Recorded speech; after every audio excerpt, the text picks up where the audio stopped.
எல்லோரும் படிக்க வேண்டும் என்று விரும்பியவர்கள் தமிழர்கள். நாங்கள் மட்டும்தான் படிக்க வேண்டும், மற்றவர்கள் படிக்கக்கூடாது என்று சொன்னவர்கள் தமிழர்கள் இல்லை. தன் மொழியை தேவ பாஷை என்று தமிழர்கள் சொன்னது இல்லை.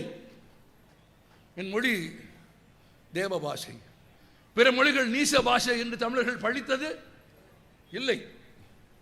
யார் படித்தது என்று உங்களுக்கு தெரியும், நீங்கள் விசாரித்து தெரிந்து கொள்ளத்தான் வேண்டும். சமஸ்கிருதம் தேவ பாஷை, தமிழ் நீச பாஷை என்று சொன்னார்கள்.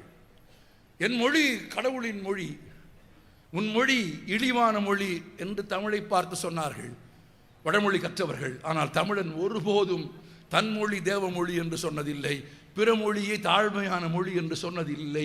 ஒருபோதும் பிறரை தாழ்த்தும் பண்பு தமிழுக்கு இருந்ததில்லை, தமிழருக்கு இருந்ததில்லை.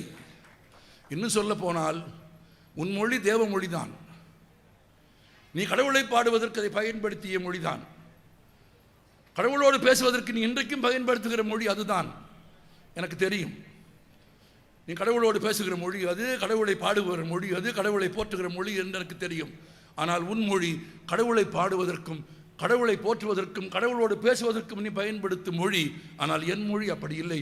கடவுளே என் மொழிக்காரனை கூப்பிட்டு என்னை தமிழால் பாடு என்று கேட்ட மொழி,